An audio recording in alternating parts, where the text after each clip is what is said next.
Good afternoon, guys. Today we are starting with our next topic, which is general heat conduction equation in a Cartesian coordinate.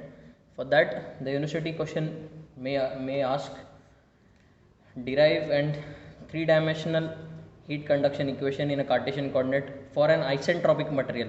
Isentropic material means where the thermal conductivity of the all substance is not equal. Uh, for an isentropic material, for an unsteady state condition means there is temperature difference in every conditions with the uniform internal heat generation means your G. The internal heat generation is generated due to the supply of heat. So for this we take one 3D model where there are three direction x, y and z. For that, the length of this is dabba x. Consider a small volume of the side of dabba x, dabba y and dabba z parallel to the three axes in the medium in which the temperature is varying with the location and time. Okay, so the next let's consider the capital T. Capital T is denoted the temperature of the center of the element of this volume. Next, also there is internal heat generation rate G. Unit of the G is your watt per unit volume. Due to the heat source, let if we consider this is an isotropic material, so the thermal conductivity of x direction, y direction and z direction are different. So kx, ky, kz in x, y and z direction. If the material is an isotropic, so the thermal conductivities may differ. If your substance or if your material is an isotropic, then all the thermal conductivities are equal. So the consider heat is entering from here and leaving at here. So when we consider the heat flow or the heat flow in x direction, heat is entering the element volume per the elemental volume per unit time is normal to the face of this x direction. Okay, so dabba x is your entering heat flow, dabba qx plus dx is your leaving volume or leaving heat flow. And when we consider the y direction, if we consider y direction, then dxy and your leaving is dqx plus dabba y. If we consider z direction, then dqz is your entering heat flow, and for exit dqz plus dabba z is your leaving heat flow. So everybody knows, we already studied that Fourier law of heat conduction. Fourier law of heat conduction is nothing but Q is equal to minus Ka dt by dx. Dt by dx your temperature gradient, K is your thermal conductivity, Q is your heat transfer rate. So dabba q by dabba x अगर हम लिखेंगे तो उसको हम लिख सकते हैं वो व्हाट इज एरिया क्या बनेगा dy by dx dabba y और dabba z, करेक्ट. और हम सिर्फ x डायरेक्शन में कंडक्टिविटी ले रहे हैं तो thermal conductivity of only x direction. Next उसका थर्मल ग्रेडियंट. और हम अगर लीविंग का लिखेंगे तो dqx plus dabba x is equal to dqx plus dx plus dx और एंड सो ऑन, जितने हम डायरेक्शन ऐड करते जाएंगे उतने. Okay, so the next, so the net flow of the element in x direction अगर हम निकालेंगे net, तो क्या हमें क्या करना पड़ेगा, जो हमारा एंटरिंग है माइनस लीविंग करना पड़ेगा. सो ये अगर हम D Q X minus D Q X डैबा एक्स करेंगे तो हमें फाइनली आउटपुट में मिलेगा ये इक्वेशन। हम इसको सिंप्लीफाई करते जाएंगे तो ये मिलेगा। Similarly for y and z direction अगर हम करेंगे तो इक्वेशन 1, 2 एंड 3 मिलते जाएगा। देन अभी हमने स्टार्टिंग में निकाला कि net flow in x direction कितना है। अभी हमें निकालना है net flow in all direction कितना आएगा। Net flow in all direction अगर हम लेंगे तो हमें एक सर्टन कंडीशन अप्लाई करना पड़ेगा। Net heat flow into the element from all direction by the conduction in a certain time डैबा T will be your final output. So अगर हम इन तीनों को कंसिडर करते हैं तो हमारा फाइनल इक्वेशन बनता है ये। इसमें हम डैबा टी ऐड कर देंगे। ओके गाइस, समझ में आ रहा है?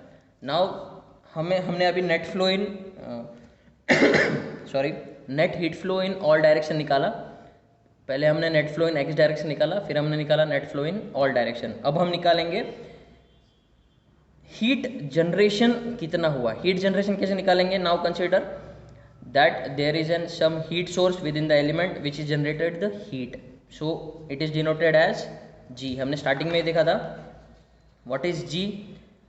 Internal heat generation at the rate of G watt per unit due to the heat watt per unit volume due to the heat source. अगर हम वॉल्यूम कंसिडर करते हैं तो वॉल्यूम इसका होगा डैबा एक्स डैबा वाई, डैबा एक्स मल्टीप्लाई बाय डैबा वाई मल्टीप्लाई बाय डैबा जेड।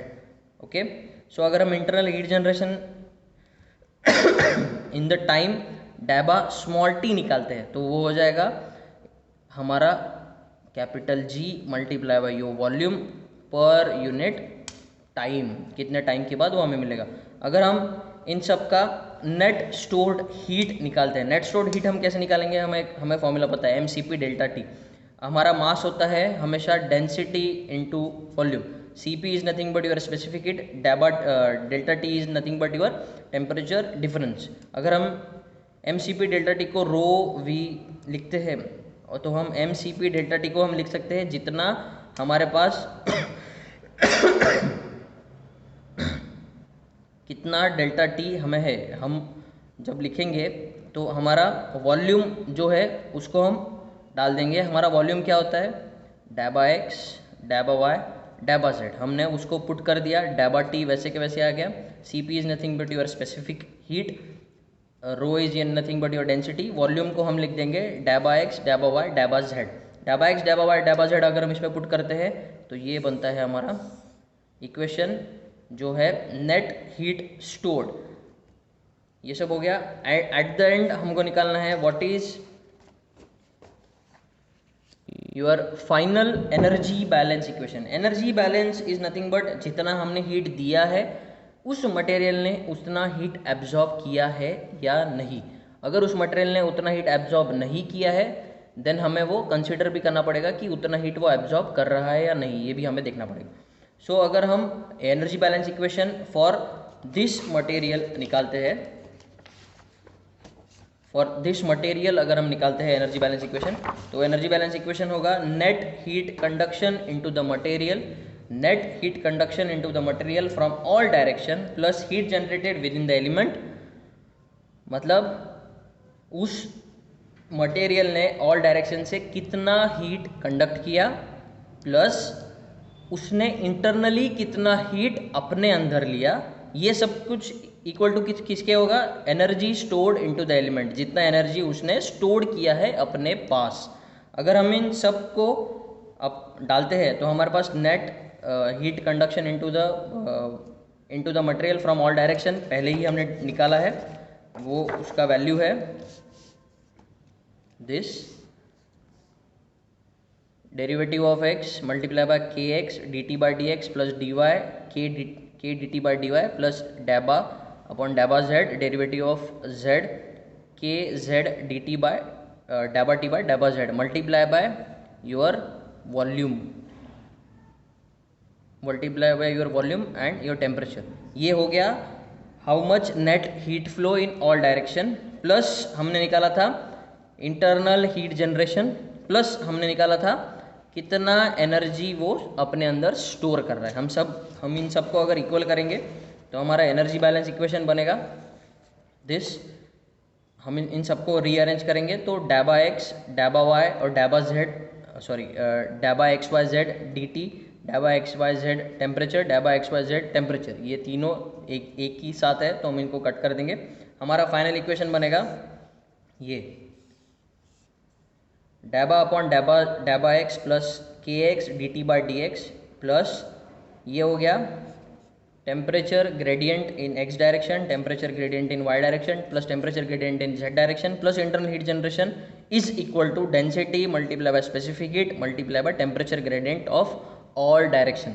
ये है आपका final 3 dimensional heat conduction equation in a Cartesian coordinate for an isentropic material under unsteady state. Unsteady state है इसलिए आपका टी तीनों के लिए अलग अलग है और आइसेंट्रोपिक है इसलिए आपका kx is not equal to your ky is not equal to your kz and temperature of x not equal to temperature of y not equal to temperature of z। ये है आपका an आइसोट्रोपिक कंडीशन और ये है आपका unsteady state condition. ये तो हो गया 3D heat generation equation in cartesian coordinate for an isentropic material under unsteady state. अगर हमारा मटेरियल आइसेंट्रोपिक है तो सेम इक्वेशन फॉर आइसेंट्रोपिक मैंने आपको पहले ही बताया, ऑल डायरेक्शंस हीट कंडक्टिविटी एक ही है, तीनों डायरेक्शन से जो थर्मल कंडक्टिविटी हमारे पास है वो इक्वल हो जाएगी। सो हम अगर इस इक्वेशन में से kx ky और kz को इक्वल कर देंगे तो हमारा फाइनल इक्वेशन बनेगा दिस डैबा स्क्वायर टी, ये dx अंदर आ जाएगा, k कांस्टेंट हो गया बाहर निकल आया। सेम इसमें ये डैबा एक्स डैबा वाई अंदर चले गया, ky बाहर आ गया, डैबा अपॉन डैबा जेड अंदर चले गया, ये बाहर आ गया। तो इसका double derivative of T X square, double derivative of T Y square plus double derivative of T Z square plus G जो हमारे पास है, हमारे पास हमने k बाहर निकाल दिया है तो हम उसको नीचे लेके जा सकते हैं। और हमेशा ध्यान रखने का हम दोनों साइड में k लगा देंगे, देन हमारा ये इक्वेशन बनेगा equation B where your alpha is represent the thermal diffusibility of material. Thermal diffusibility of material is nothing but this, the unit of thermal diffusibility is m square second. Thermal diffusibility हमेशा याद रखने का, ये यहाँ पे मैंने note भी लिखा है उसके लिए, k of material is many times greater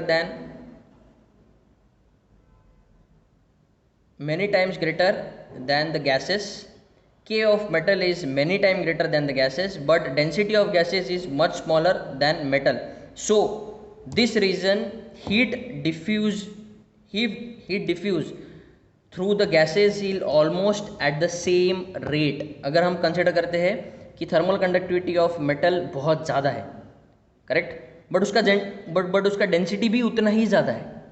अगर हम थर्मल कंडक्टिविटी ऑफ गैसेस लेते हैं तो उसका थर्मल कंडक्टिविटी भी उतना ही कम है बट उसका डेंसिटी भी उतना ही कम है। तो अगर ये दोनों एक जैसे है तो थर्मल डिफ्यूजिबिलिटी मेटल में हो, गैसेस में हो या लिक्विड में हो, वो ऑलमोस्ट एक सेम रेट पे ही उसका डिफ्यूजन होता है। ओके गाइस, सो ये एक टॉपिक था जिसमें हमने देखा, फर्स्टली हमने देखा what is general heat conduction equation in a Cartesian coordinate और हमने देखा what is thermal diffusivity. Next topic में हम देखेंगे some special cases for the heat conductions like उसके ऊपर डिफरेंट यूनिवर्सिटी क्वेश्चंस भी आए हैं, derive and general 3D equations, derive general 3D heat conduction equation in a Cartesian coordinate systems जो हमने अभी सीखी है उसको हम रिड्यूस करेंगे डिफरेंट इक्वेशन में like poised equation, Fourier equation and Laplace equations में। और हम आगे देखेंगे बाउंड्री कंडीशंस, जो हम initial conditions for the problem use करेंगे वो हम सीखेंगे। Okay, thank you guys, good day.